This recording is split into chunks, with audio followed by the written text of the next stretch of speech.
Project actually ஒரு எனக்கும் பாவிஜய் சாருக்கும் ஒரு பெரிய ஒரு லாங் ட்ராவல். இந்த ப்ராஜெக்ட் மூலிமா தான் எங்களுடைய நட்பு ஆக்சுவலாக ஸ்டார்ட் ஆச்சு.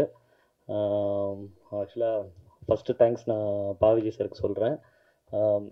இவ்வளோ பெரிய ப்ராஜெக்ட் ஆக்சுவலாக எந்த வித காம்ப்ரமைஸ் இல்லாமல் பண்ணுறதுக்கு ஒரு பெரிய ப்ரொடக்ஷன் ஹவுஸ் தேவைப்பட்டது. கணேஷ் சார் நிறைய இடத்துல எங்களை பயங்கரமாக சப்போர்ட் பண்ணார். எந்த காம்ப்ரமைஸ் இல்லாமல் தான் நாங்கள் இந்த படம் ஷூட் பண்ணியிருக்கோம். நல்லா ஹியூஜான செட்ஸ் ரைஸ் பண்ணோம். ஏன்னா சார் ஃபஸ்ட் டைம் ஸ்கிரிப்ட் சொல்லும்போதே ஃபஸ்ட்டு கொஸ்டினே ஒரு டிஃப்ரெண்ட் ட்ரீட்மெண்ட் கொடுக்கணுன்னா நம்ம மோர் தேன் லைவ் லொக்கேஷன் ஒரு நிறைய செட் ரைஸ் பண்ணால் தான் நம்மளுக்கு வந்து அந்த பீரியடை வந்து இன்னும் நல்லா கிராண்டாக காட்ட முடியும், டீட்டெயிலிங் பண்ண முடியும்னு சொன்னோன்னே கணேசர்கிட்ட நாங்கள் எவ்ரி டைம் நாங்கள் ஒரு மீட்டில் உட்காந்து நாங்கள் எல்லாமே கொஞ்சம் பெரிய ஐடியாவாக தான் சொல்லுவோம். அவர் எந்த காம்ப்ரமைஸ் இல்லாமல் எல்லாத்துக்கும் எங்களுக்கு சேங்ஷன் பண்ணுவார்.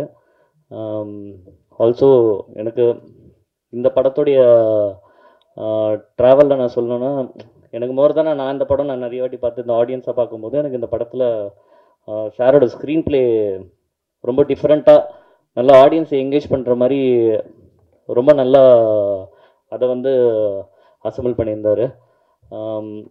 ஓவராலாக அதுக்கப்புறம் படத்தில் நிறைய விஎஃப்எக்ஸ் நிறைய நியூ டெக்னாலஜிஸ் நாங்கள் யூஸ் பண்ணியிருக்கோம். நிறைய சீன்ஸில் மோஷன் கண்ட்ரோல் யூஸ் பண்ணியிருக்கோம். ஆல்சோ ஃபார் த கிளைமேக்ஸ் நாங்கள் வந்து ஒரு 4.5 minutes நாங்கள் டோட்டலாகவே நாங்கள் மெயின் ஆர்டிஸ்ட்டை யூஸ் பண்ணாமல் அவங்கள ஸ்கேன் பண்ணி ஃபுல் கிளைமேக்ஸ் நாங்கள் வந்து 3Dலே க்ரியேட் பண்ணியிருக்கோம். மெயினாக கிட்ஸை ஃபோக்கஸ் பண்ணோன்னு சொல்லி ரொம்ப நல்லா வந்திருக்கு. நீங்கள் பார்த்துட்டு சொல்லுங்கள். தேங்க்யூ.